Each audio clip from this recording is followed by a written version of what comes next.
se apresentar, que eu não lembro o nome, não adianta, né? Tá Todos bom. os nossos diretores, Luiz Carlos, Valdir e Marcos, ele é nosso conselheiro suplente lá no CREA. Eu queria de imediato, Robson, pedir desculpas a você. A convocação foi feita na segunda-feira, depois combinei com você na segunda mesmo, né? Na segunda-feira cedo mesmo, né? E aí, não sei se o pessoal está de... tem o Gilmar aqui, que é o nosso diretor também. E aí, infelizmente, vieram todos os diretores. Mas o objetivo nosso aqui é a gente você dar um panorama da situação, até em função daquilo que nós já conversamos, né?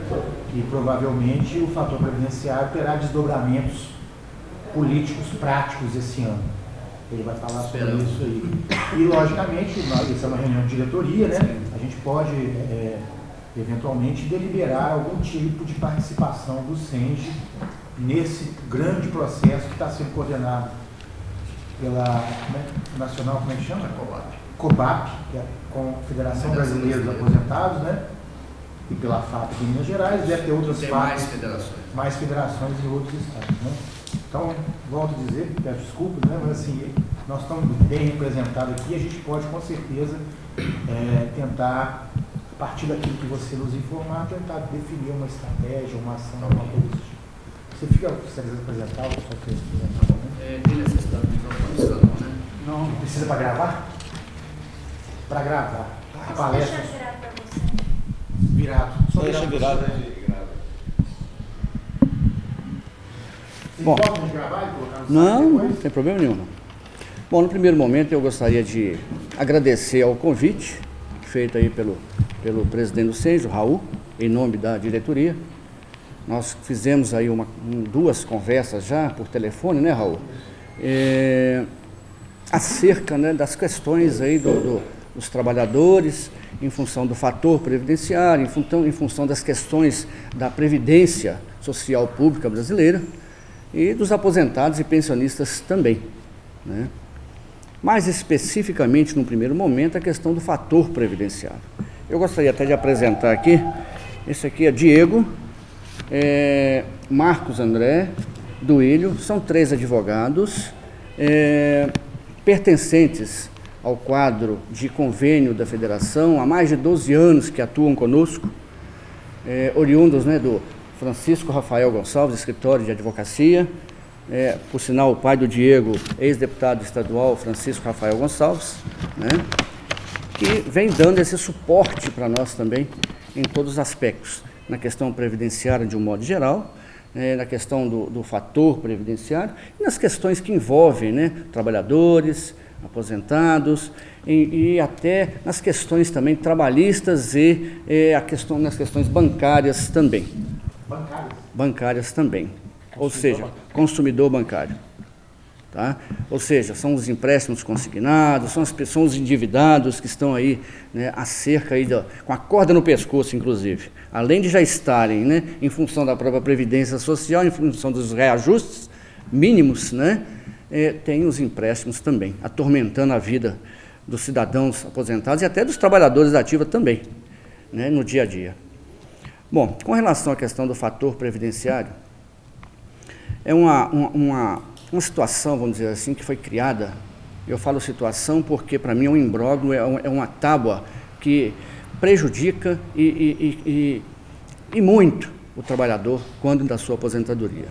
Criada em 1999, pelo então Fernando Henrique Cardoso, e ao longo desses anos, nós viemos fazendo um trabalho para a extinção desse fator. Por que a extinção desse fator?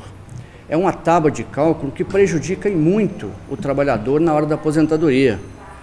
Ele acaba perdendo aí de 30% a 40% de início. Tem casos que até de 60% ele pode perder no início da sua aposentadoria. Foi criada essa regra de cálculo em função de quê? De fazer com que a Previdência tivesse redução de gastos e que pudesse também gerar mais empregos. Fato que não ocorreu. A economia que o governo fez ao longo desses 11, 12 anos, ela não representou 13 bilhões Quer dizer, em relação à arrecadação da Previdência, é um número muito pequeno, muito reduzido. Então o governo deu um tiro no pé, mas sabendo que estava dando um tiro no pé e prejudicando o trabalhador na hora da sua aposentadoria. Isso é, que é o fato que a gente tem que colocar sempre em evidência. Com o intuito de quê? De levar a Previdência para um processo de privatização. A realidade é a privatização da Previdência Social Pública brasileira. E isso vem, ao longo dos anos, ao longo dos governos que entram, fortalecendo essa situação. Em detrimento de quê? Dos grandes, que são os banqueiros, os investidores, os grandes empresários, e prejudicando sempre o trabalhador.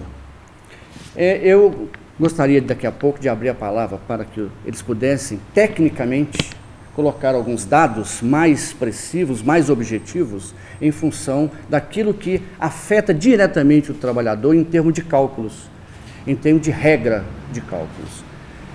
São demonstrações rápidas, fáceis até de entendimento, não a tábua de cálculo, que é muito complexa, mas, em termos políticos, a gente consegue demonstrar claramente o que isso traz, o que é maléfico para o trabalhador.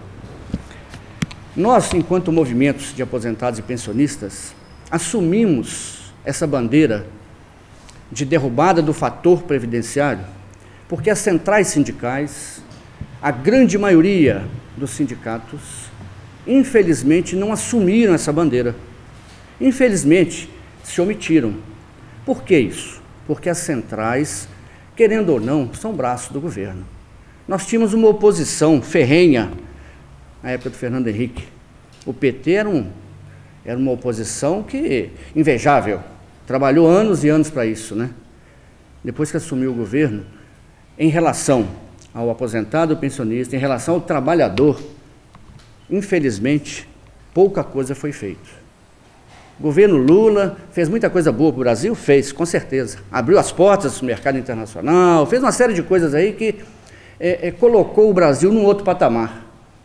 Mas em relação ao trabalhador, e principalmente ao aposentado, o pensionista e o idoso brasileiro, deixou a desejar, e o governo da Dilma vem fazendo a mesma coisa, ou até pior, infelizmente.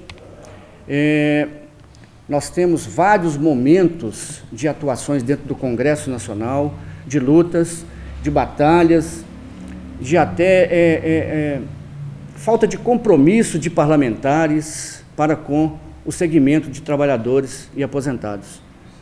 Segmentos esses que elegeram esses parlamentares. E na hora de votar a favor dos segmentos, infelizmente eles viram as costas. Prevalece o voto de bancada.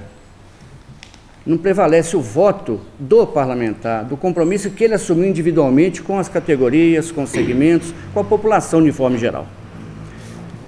Então nós assumimos essa bandeira de tentarmos, junto com alguns parlamentares, principal parlamentar que assumiu conosco essa postura e venha trabalhando nesse sentido dentro do Senado, então na época deputado federal Paulo Paim, hoje senador. Então ele levantou essa bandeira enquanto deputado, passou a senador eleito, continuou com a bandeira e mais aguerrido ainda. E ele é um defensor implacável. E todos devem saber, inclusive, que o senador Paim, dentro do PT, dentro do partido, ele está sendo marginalizado, porque ele não atende e ele não cumpre as determinações partidárias. Ele vota sempre a favor do trabalhador, do aposentado, do povo brasileiro. E ele, às vezes, recebe punições. Nós sabemos disso, que isso vem ocorrendo. É até uma sugestão própria dele, inclusive, até de, em breve, sair do PT. Tá? Ir para um outro partido, e depois eu vou até fazer uma fala rápida sobre isso também. Mas, sobre a questão da bandeira do fim do fator previdenciário, nós conseguimos, em 2010, em novembro de 2010, quando estava sendo votado o orçamento para 2011, dentro do governo Dilma, do governo Lula, desculpem, fazer com que um deputado entrasse com uma emenda no orçamento, e essa emenda só seria aprovada ou permitiria que o orçamento fosse aprovado se a emenda também passasse. Qual que era a emenda? A derrubada do fator previdenciário. Qual foi o deputado? Fernando Coruja, que não foi reeleito porque não se candidatou à reeleição. Exatamente, deputado Fernando Coruja. Então, ele entrou com essa emenda no orçamento, condicionando a aprovação do orçamento para 2011 se o fator fosse derrubado. E isso entrou num processo de discussão ferrenha. Nós ficamos dentro do Congresso Nacional negociando com as lideranças partidárias até quase meia-noite, até quase a hora, prazo final da votação do orçamento, no dia 23 de dezembro de 2010. Isso começou em novembro de 2010. Em dezembro nós fizemos a votação do orçamento. Permitiu-se a votação do orçamento com essa emenda aprovada, ou seja, o fator foi derrubado pelo Congresso Nacional. Entretanto, na hora da aprovação do orçamento pelo governo Lula, ele vetou a queda do fator previdenciário. Veto este que está lá agora para ser apreciado também, em função dos royalties do petróleo, do veto da Dilma aos royalties do petróleo, que, por decisão do Supremo Tribunal Federal, ministro Luiz Fux, automaticamente, todos os vetos terão que ser apreciados para apreciar o veto dos royalties do petróleo. Na sequência cronológica. Exatamente. São mais de 3.000 vetos engavetados ao longo dos governos. Então, obviamente, que nós temos lá o veto em cima do fator previdenciário, temos também um veto em cima de um reajuste de o ano, acho que é 2003, 16,61, 16 pontos... 2004. 2004. É 16,61, me parece, e isso foi vetado 11,51%. Então, esse veto também está no bojo. Nós estamos agora com uma questão de fazer um trabalho em cima dessa questão desses vetos, agora no retorno do Congresso Nacional. E eu gostaria de abrir agora para que eles falassem sobre o fator previdenciário, a questão técnica, a questão jurídica do fator previdenciário, para depois a gente retomar essa discussão. Porque aí nós vamos criar aí situações até de mobilizações, de movimentações do que nós poderíamos estar fazendo. Antes de passar a palavra para ele, pois não. eu queria dizer para você o seguinte, o nosso assunto hoje é somente isso, sim. Tá? Então fiquem à vontade, nós estamos tá ok. tranquilos, não tem aquele pela pressão. Pois não, tá ok. Senhores, primeiro agradecer o convite e a oportunidade de poder debater um assunto que é de extrema importância. Como o Robson colocou muito bem, a federação ela carrega com pulsos firmes essa bandeira na luta contra o fator previdenciário. Mas essa bandeira ela é muito mais de interesse dos trabalhadores da ativa. E quem se aposentou ou já se aposentou com o fator, isso vai ser reversível, mesmo que caia o fator, o benefício vai continuar sendo calculado com a inclusão do fator na renda mensal inicial. E quem vai se aposentar precisa ter consciência, ou para aderir ao movimento e lutar para que ele seja realmente abolido do nosso sistema de legislação, ou pelo menos para se programar para sofrer um impacto menor em função da imposição do fator no cálculo do benefício. Mas antes de mais nada, eu acho importante fazer um pequeno adendo aqui para explicar como se calcula o valor de um benefício previdenciário. Nós estamos falando em fator, mas onde é que ele vai entrar nessa história toda? Até dezembro de 1999, as aposentadorias e os demais benefícios pagos pelo INSS eram calculados sobre a média dos 36 últimos salários de contribuição do trabalhador. Os 36 últimos salários, eles eram corrigidos mês a mês, apurava-se a média e sobre a média aplicava-se apenas o coeficiente de cálculo. O coeficiente de cálculo ele se dá em função do tempo de serviço. Ou seja, na aposentadoria por tempo de contribuição para o homem, naquela ocasião que se aposentava com 30 anos, a chamada aposentadoria proporcional, sobre a média aplicava-se o coeficiente de 70%. E para cada um ano de contribuição aumentava 6% até chegar 35 anos, 100% homem, e a mulher o mesmo critério de cálculo, porém dos 25 aos 30 anos, da proporcional para a integral. Um pouco antes de dezembro de 99, em dezembro de 98, houve uma alteração no nosso sistema previdenciário. Foi uma das primeiras grandes reformas previdenciárias que se deu por força da emenda constitucional número 20, que é de 15 de 12 de 98. Uma das diretrizes que ficou assegurada pela emenda 20 é que deveria ser preservado o equilíbrio atuarial do sistema previdenciário. E, com base nesse equilíbrio atuarial, o legislador ordinário foi aprofundando seus estudos. O legislador ordinário não, né? Os tecnocratas da Previdência Social foram aprofundando os estudos para conseguir descobrir o que é esse equilíbrio e de forma a colocar isso em prática. E, enfim, inventaram, criaram o fator previdenciário. Através de uma lei de dezembro de 99, ele entrou em vigor, essa lei entrou em vigor especificamente no dia 29 de 12 de 1999. Dentre as alterações que ocorreram, mudou o critério de cálculo da base de cálculo do benefício. O que era calculado antes com base na média dos 36 salários de contribuição, o que nós chamamos de salário de benefício, deixou de ser feito com base nos 36 últimos salários de contribuição e foi feito um projeto para que, com o passar do tempo, o trabalhador da ativa vai ter o seu benefício calculado sobre todos os seus salários de contribuição a partir da data em que ele se filiou obrigatoriamente ao regime geral de previdência social. Por que eu falo projeto? Porque a lei é de 99 e ela teve que também atingir aqueles segurados que já estavam inscritos no regime previdenciário naquela ocasião. Então, houve a regra transitória e definitiva. A transitória, para quem já estava afiliado ao INSS em 12 de 99, a renda mensal inicial do seu benefício é calculada sobre a média de 80% dos maiores salários de contribuição a partir de julho de 94. E isso vai aumentando e vai chegar um momento em que o trabalhador ele vai buscar essa média e julho de 94 vai pegar já a data em que ele se filiou ao INSS. O objetivo da lei, então, é apurar a base de cálculo do benefício com base em toda a vida contributiva do segurado. Esse é o primeiro aspecto. Segundo, sobre esse salário de benefício, sobre essa média salarial da vida contributiva do trabalhador... Posso interromper? Pois não. Esse valor, sabe, benefício, antes de aplicar o fator previdenciário, Isso, agora, isso. Ele já era menor que aquela média de 36 meses? E também tinha um coeficiente. Antes, sim. Que era 36 sim. meses, aplicava o coeficiente. Nós, aí você calcula esses valores aí essa média e aplica o fator. Os dois valores, antes do coeficiente e antes do fator, eles eram similares, maiores? Não.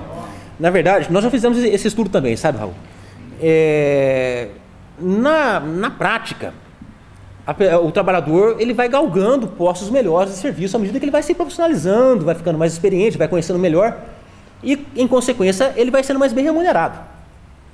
No sistema anterior, quando pegava somente os últimos 3 anos de salário de contribuição do trabalhador, naquelas carreiras em que ele realmente conseguia subir e galgar salários maiores, ele pegava os 3 últimos anos de salário de contribuição em cima do teto, por uma questão natural da promoção na carreira dele. Bom, não é só isso não.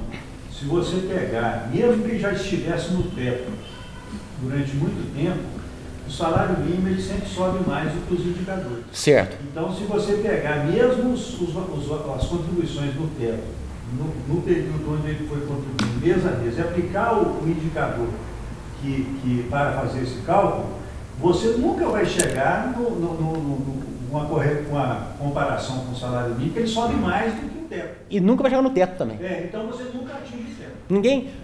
hoje, por conta do cálculo que é feito no balcão do INSS, nenhum trabalhador recebe teto, nenhum aposentado recebe teto. Hoje está muito menos. Desse aspecto, né? Por conta desse... O indicador ele é muito pequeno em relação ao que sobe a inflação e principalmente o salário mínimo. Há uma disparidade muito grande, não tenha dúvida. Mas o fato é que a primeira perda do trabalhador, ela reside no aumento do período considerado na base contributiva para o cálculo. Ele vai pegar salários menores, muito embora a lei fala em 80% dos maiores salários de contribuição. Então você vai descartar os 20% menores, alivia um pouco, mas comparando com os últimos 3 anos, ainda é prejudicial. E, além disso, vem o fator previdenciário, que é uma fórmula de cálculo, é o resultado de uma fórmula de cálculo, que considera tempo de contribuição, idade e expectativa de sobrevida. Essa expectativa de sobrevida, ela é calculada de acordo com a tábua de vida do IBGE. Todo ano, essa tábua modifica, mas as modificações anuais não são tão sensíveis quanto nas modificações periódicas decorrentes do censo. Quando o IBGE ele promove um novo censo, como aconteceu recentemente, aí a tábua de expectativa de sobrevida sofre uma diferença muito grande.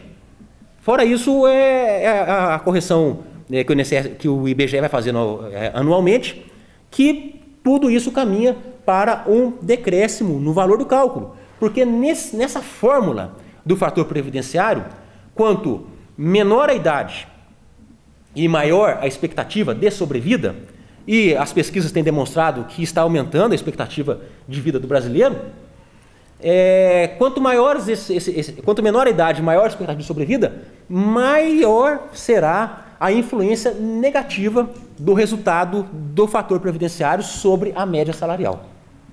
Então,